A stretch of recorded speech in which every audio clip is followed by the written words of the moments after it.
À vous de nous dire ce matin. On avait envie de vous écouter, de vous donner la parole après cette déflagration, ces révélations sur l'abbé Pierre, accusé par 7 femmes d'agression sexuelle, d'attouchement, de baisers forcés, des faits qui s'étalent des années 70 aux années 2000 et qui concernent l'une des personnalités préférées des Français, l'abbé Pierre, fondateur de l'association Emmaüs. Timothée est avec nous au 32-16. Bonjour Timothée.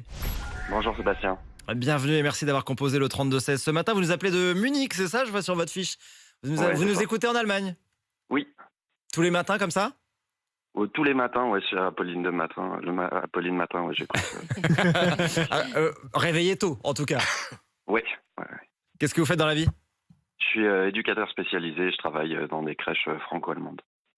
Vous travaillez donc au contact d'enfants dans ces crèches. Timothée, comment vous avez réagi en apprenant ces révélations? Bah, en fait, je suis malheureusement pas choqué que ça se produise, mais je suis choqué encore du silence de l'Église catholique. Je pense qu'aujourd'hui, pour moi, l'Église catholique, c'est un système mafieux qui préfère protéger les agresseurs plutôt que les victimes.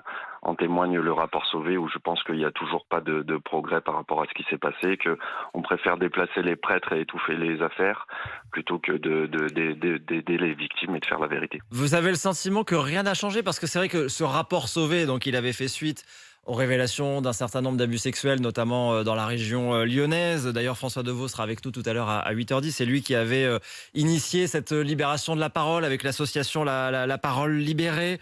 Et puis, il y avait ensuite eu donc, ce rapport Sauvé, commandé par l'Église elle-même, qui avait dénombré plus de 200 000 victimes d'abus sexuels dans l'Église, avec aussi une ouverture à des indemnisations. Donc il y a quand même eu un travail au sein de l'Église. Vous avez le sentiment qu'aujourd'hui, c'est pas suffisant? Alors, il me semble qu'après ce travail, il y a eu quand même beaucoup de levées de boucliers et qu'il y a encore beaucoup de difficultés à pouvoir récolter de l'argent. Et puis, il y a un reportage qui est sorti il y a quelques temps sur Arte qui montrait notamment en Allemagne qu'ils continuent au contraire et au plus haut point dans le clergé de dissimuler cela parce qu'en fait, ça repose sur une politique, c'est très simple. C'est que l'agresseur, en fait, il a la possibilité de pouvoir changer, de faire amende honorable. Donc, en fait, Hmm. on va toujours essayer de le protéger parce que c'est une brebis égarée, en fait. Alors que les victimes, c'est juste un dommage collatéral et que c'est pas grave. Vous avez le sentiment que l'omerta est toujours là. Je voudrais qu'on entende Franck également au 32-16. Bonjour Franck. Bonjour à tous. Bonjour, vous êtes dans le Calvados, vous, c'est ça? Oui, oui, oui, oui, oui. Donc, oui, dans ce matin, j'avais l'impression qu'on m'annonçait une deuxième fois son décès, quoi. Donc, moi, j'étais personnellement ancien compagnon, donc c'est quelqu'un que j'ai connu qui m'a tendu la main, parce que j'ai fréquenté différentes communautés à une époque de ma Compagnon vie. Emmaüs, hein, vous étiez au Exactement, sein tout à fait. d'Emmaüs et vous avez Oui, oui, dans le compagnon côtoyé l'abbé Pierre. oui, dans différentes communautés. Donc, D'accord. et puis j'aimerais aussi d'arrêter d'entendre l'abbé, église et tout ça, non. C'est l'abbé, je suis d'accord, mais l'abbé, il y avait des musulmans, des compagnons musulmans, des compagnons de différentes religions. Il n'y avait pas de problème, il n'y avait pas une question. C'était, bon, il y avait des gens qui étaient sans papier aussi. Enfin bon, c'était. Là, ça Je veux restait un dire, homme d'église. c'est un homme d'église, c'est un fait, mais je veux dire par là, il acceptait tout le monde, quoi. Je veux dire, il y Hmm. avait bien au sein de notre communauté. Donc, il y avait plusieurs communautés en France et voilà. Et bon, c'est quelqu'un Vous ne vous doutiez Non, absolument jamais, pas. jamais, jamais. Je crois qu'on m'aurait dit. Non, non, mais jamais. C'est pas possible. Enfin, pour moi. Alors, moi, je remets surtout pas en doute pas effectivement les victimes. Mais je veux dire par là, j'ai entendu. Enfin, il m'a tellement inculqué de choses. Et si aujourd'hui, j'en suis où j'en suis dans ma vie aujourd'hui, chef d'entreprise, c'est que il m'a inculqué des valeurs que j'avais pas et des choses qui me.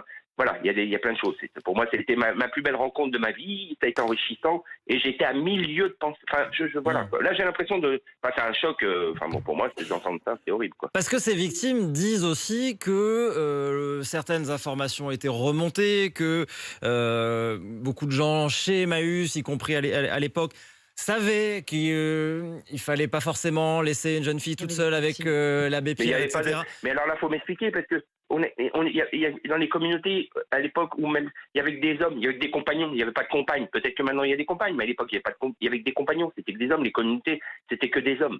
Alors il y Alors avait c'était peut-être peut-être il y pas au avait des sein bénévoles. c'était Non peut-être mais pas si, au non sein mais d'Emmaüs. oui non mais Hmm. l'abbé était en Seine-Maritime. Enfin bon, je connais un peu la structure. Donc voilà, donc je veux pas dans un sens non plus remettre en cause la parole, mais je veux pas non plus entendre trop de conneries non plus. Mais quelque part, vous avez même si vous ne remettez pas en cause, on a bien compris la parole de ces victimes, vous avez du mal à y croire en fait. Bah, vous savez, je vais vous dire une chose. Alors moi, ça c'est ma politique. Si un ami comme un frère fait une connerie, même si je suis pas d'accord avec lui, je continuerai à l'aimer comme un frère. Je vais pas le laisser tomber. C'est dans le besoin que j'ai. Voilà. J'ai été inculqué, il m'a inculqué des valeurs ou des choses qui me paraissaient pour moi pas importantes dans la vie, qui aujourd'hui sont importantes, et je vois la vie différemment aujourd'hui grâce à lui. Donc ça, je peux pas l'oublier, et ça, je l'oublierai jamais. Et je sais ce qu'il a fait pour des gens qui étaient des sans-papiers. Et puis moi, j'ai eu la chance de connaître plein de gens de différentes religions, de différents pays qui venaient, qui n'avaient pas de papier, mais de l'Afrique, de partout. Et en même temps, vous comprenez que ce soit sain qu'aujourd'hui, ces victimes puissent parler et puissent mettre au jour ce qui s'est réellement passé. Je n'oublierai jamais cette personne-là, qui a une vision du monde différente, une vision de l'humain différente. Et c'est pour ça que pour moi, ça me paraît... Enfin, voilà, quoi, j'ai une compréhension. Je vous dis, ce matin, vous m'annoncez un décès. Vous m'avez annoncé 2 fois son décès, là, pour moi, ce matin. Et on entend votre émotion, Franck. Merci pour ce témoignage. Franck, merci aussi à Timothée. Vous composez, vous aussi, le 32-16. Vous réagissez, vous témoignez tout au long de la matinale ce matin au 32-16 et sur l'application RMC.